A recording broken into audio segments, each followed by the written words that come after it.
Hello बच्चों, एक बार फिर से स्वागत है राजकिरण वर्मा के यूट्यूब चैनल मिशन हिंदी में। उम्मीद करती हूँ आप लोग ठीक होंगे, स्वस्थ होंगे। तो चलिए बढ़ते हैं अपने टॉपिक की तरफ। आज हम आप लोगों को संस्कृत बताएंगे और संस्कृत में संधि बताएंगे। ठीक, इससे पहले हमने संधि के बारे में बताया है, संधि के भेद बताया आप लोगों को। तो स्वर संधि हम आप लोगों को बता चुके हैं संधि के भेद में। आज हम आप लोगों को स्वर संधि में दीर्घ संधि जो होता है उसके बारे में बताएंगे। ठीक है, कि दीर्घ संधि होता क्या है। तो जान लीजिए दीर्घ संधि क्या है। दीर्घ का मतलब क्या होता है, बड़ा होता है। उसका एक सूत्र होता है दीर्घ संधि का, अका सवर्णे दीर्घा। ठीक है, तो चलिए बढ़ते हैं अपने टॉपिक की तरफ। ठीक, देख लीजिए दीर्घ संधि क्या है, इसका क्या है सूत्र, अका सवर्णे दीर्घा। अका सवर्णे दीर्घा। अक एक प्रत्याहार है। अक क्या है, एक हमारा प्रत्याहार है। उससे मतलब अक प्रत्याहार का निर्माण होता है। उसमें 5 वर्ण होते हैं। क्या होते हैं, 5 वर्ण होते हैं। देख लीजिए इसमें 5 वर्ण आते हैं, आ, ई, उ, री। इतना वर्ण इसमें आते हैं। ठीक है, इसी प्रत्याहार से हमारा, किस प्रत्याहार से, अक प्रत्याहार से हमारा जो है समझ लीजिए दीर्घ संधि का निर्माण होता है, दीर्घ संधि का बोध होता है, समझ लीजिए। ठीक, जैसे देख लीजिए क्या दीर्घ संधि का जब मतलब निर्माण होगा या उस दीर्घ वर्णों का बोध कराया जाएगा तो उसमें कौन कौन से वर्ण आएंगे, बड़ा आ, बड़ी ई, ठीक, बड़ा उ, बड़ी ई माने बड़ी री और ली। ये 5 वर्ण हमारे आएंगे किसमें, दीर्घ संधि में। यही 5 वर्ण आएंगे दीर्घ संधि में। ली वर्ण का दीर्घ वर्ण नहीं होता है, ली वर्ण का दीर्घ वर्ण नहीं होता है। ये जो है जो री होता है हमारा, री का सवर्ण वर्ण है। ली का सवर्ण वर्ण क्या होता है, री। समझ लीजिए ये हमारा इसका दीर्घ वर्ण नहीं माना गया संस्कृत में। ठीक, दीर्घ का अर्थ ही होता है बड़ा। दीर्घ का अर्थ क्या होता है, बड़ा। ठीक, अब देख लीजिए री का सवर्ण वर्ण री हो जाता है। री का सवर्ण वर्ण क्या हो जाता है, री का री हो जाता है। री का री सवर्ण वर्ण है और री का भी सवर्ण वर्ण री ही है। तो समझ लीजिए इसका कोई मतलब बड़ा री नहीं होता है, ये दीर्घ री नहीं होता है। इसका क्या होता है, री होता है। इस तरह देख लीजिए दीर्घ संधि में जो पहला पद होता है, पहले पद का अंतिम वर्ण जो होता है, दीर्घ संधि में जो पहले पद का अंतिम वर्ण होता है उसको लिया जाता है। और दूसरे पद का पहला वर्ण, कहने का अर्थ ये हुआ कि देख लीजिए इसका जो हम बता रहे हैं पहले पद का अंतिम वर्ण, पहले पद का अंतिम वर्ण मतलब कि पहला पद ये हुआ उसका अंतिम वर्ण, दूसरे पद का पहला वर्ण ये हो गया। यही दोनों दीर्घ संधि में लिए जाते हैं। पहले पद का अंतिम वर्ण ये हो गया, पहले पद का अंतिम वर्ण ये हो गया और दूसरे पद का पहला वर्ण ये हो गया। दोनों को ही लिया जाता है। उससे जो हमारे सवर्ण वर्ण बनते हैं उसका जो निकाल के आएगा मतलब बड़ा दीर्घ वर्ण बनेगा, उसी को क्या कहते हैं, दीर्घ संधि कहते हैं। जैसे देख लीजिए विद्याधन आलय, इसका विद्यालय का जब संधि किया गया तो क्या हुआ, विद्याधन आलय। तो विद्या में बड़ा आ छिपा है, दीर्घ आ छिपा है और आलय में देख लीजिए यहाँ तो दिखाई ही दे रहा है दीर्घ आ हमारा। तो बड़ा आ और बड़ा आ मिलकर क्या हुआ, बड़ा आ ही हुआ, तो दीर्घ आ हुआ। इस तरह दीर्घ वर्ण बनाना हमारा, देख लीजिए इस तरह क्या बना, आधन आ बराबर क्या हुआ, दीर्घ आ बना। ठीक, यहाँ भी दीर्घ आ, यहाँ भी दीर्घ आ, यहाँ क्या बना, दीर्घ वर्ण बना, दीर्घ आ वर्ण हमारा बना। इसी तरह देख लीजिए हमने क्या यहाँ पर एक एग्जाम्पल लिखा है, रविधन ईशा, रविधन ईशा बराबर क्या हो गया, रवीशा।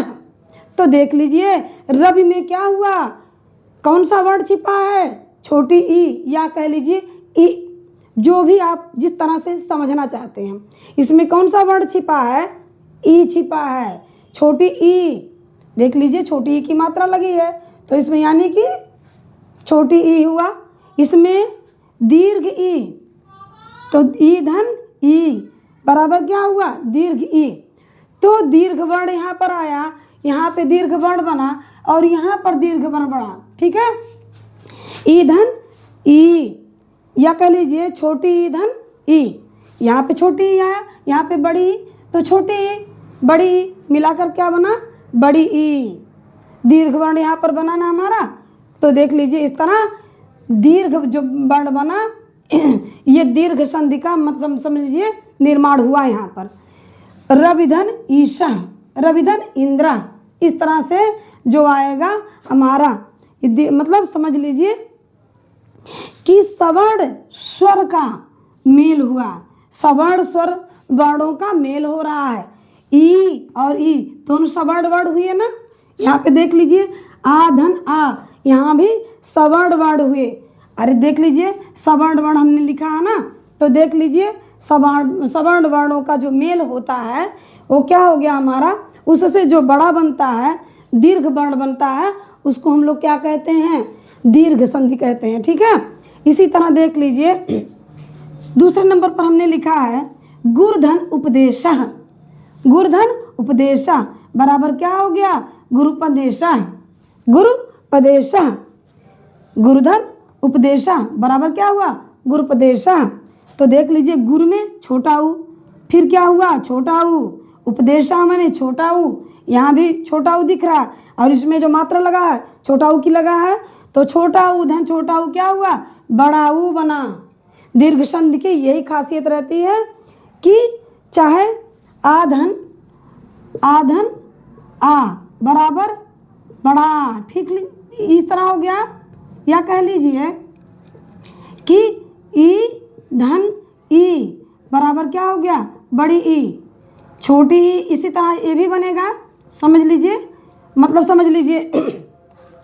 अब दूसरे नंबर पर हम क्या, चौथे नंबर पर क्या लिखे हैं, परिधन इच्छा बराबर परीक्षा हो गया हमारा। तो यहाँ पर भी देखिए सवर्ण वर्ण हमारे हैं यहाँ पर। अरे यहाँ पे देखिए छोटी ई धन बड़ी ई बराबर क्या हो गया, बड़ी ई, दीर्घ वर्ण बनाना हमारा। कहने का मतलब है कि चाहे ह्रस्व स्वर है, दीर्घ वर्ण से अगर मेल हुआ तो वो दीर्घ बनेगा। ह्रस्व स्वर मिला, स्वर मतलब ये मिला, पांचों वर्ण जो हैं ये, तो ये समझ लीजिए हमारा दीर्घ वर्ण बनेगा। इसी को हम क्या कहते हैं, दीर्घ स्वर संधि कहते हैं। इसी का हमारा समझ लीजिए कि दीर्घ वर्णों का जो मेल होता है उससे जो बनते हैं शब्द उसको क्या कहते हैं, दीर्घ स्वर संधि कहते हैं, दीर्घ स्वर संधि कहते हैं, ठीक है। यही समझ लीजिए पहचान है, ठीक है। जहाँ आपको बड़ा आ दिख जाए, बड़ी ई दिख जाए, बड़ा ऊ दिख जाए, ठीक, बड़ी री दिख जाए और री दिख जाए, ये सभी शब्द अगर दिख रहा है आपको, मात्राएं दिख रही हैं इस चीज़ की, तो समझ जाइएगा हम मतलब बता रहे हैं आप लोगों को, यहाँ क्या हो गया हमारा, दीर्घ संधि हो गया, ठीक, दीर्घ संधि हमारा हो गया, दीर्घ संधि हो गया, ठीक। अब देख लीजिए इसी तरह हमने आप लोगों को 5वें नंबर पर लिख करके बताया बधूधन उत्सव, बधूधन उत्सव। तो यहाँ पे देख लीजिए, यहाँ पे बड़ा ऊ की मात्रा लगी है और यहाँ पे छोटा ऊ है, तो बड़ा ऊ धन छोटा ऊ बराबर बड़ा ऊ, यहाँ दीर्घ वर्ण बना हमारा बड़ा ऊ। इस तरह देख लीजिए 6वें नंबर पर हमने लिखा है पितृणम का हमने क्या संधि किया है, पितृधन ऋणम, पितृधन ऋणम। तो देख लीजिए क्या हो गया, पितृणम हो गया। इसी तरह हमने यहाँ पर क्या, एक री यहाँ पर है, हस्सु री यहाँ पर है, यहाँ पे देख लीजिए यहाँ पर भी हस्सुरी है, ठीक। तो री धन री बराबर बड़ी री बना, ठीक है। तो इस तरह से दीर्घ वर्णों का मतलब बन रहा है, दीर्घ वर्ण हमारे बन रहे हैं। जो मात्राएं लगी रहेंगी आप लोग तुरंत जान जाइएगा कि दीर्घ संधि है ये, ठीक है। जहाँ पे आप लोगों को ये दिख जाए विद्यालय, गुरुपदेश, ठीक, परीक्षा दिख जाए, ये मात्रा दिख जाए, तो यहाँ पर क्या होगा हमारा दीर्घ संधि हो जाएगा। देख लीजिए जैसे देख लीजिए रवीशा आ गया, रविंद्र आ गया, रविंद्र आ गया, ठीक। तो यहाँ पर सब क्या हो जाएगा, समझ लीजिए आप लोग, दीर्घ संधि हो जाएगा वहाँ पर। पितृडम, मातृडम, मातृडम, ठीक है, ये सब आ गया अगर, तो समझ लीजिए वहाँ पर क्या होगा, हमारा दीर्घ संधि होगा हमारा वहाँ पर, ठीक है। इस तरह से देख लीजिए, सारे हमने लिख करके बताया है आप लोगों को कि दीर्घ संधि का क्या पहचान होता है, दीर्घ संधि का क्या पहचान है। देख लीजिए सारे लिख करके हमने बताया है। अभी बहुत से एग्जाम्पल हैं जो हमने यहाँ पर लिखा नहीं है, ठीक है। तो देख लीजिए इस तरह हमने आप लोगों को बताया है कि पहले पद का अंतिम वर्ण जो होगा, ये देख लीजिए, इसका मात्रा आप लोग देख लीजिएगा।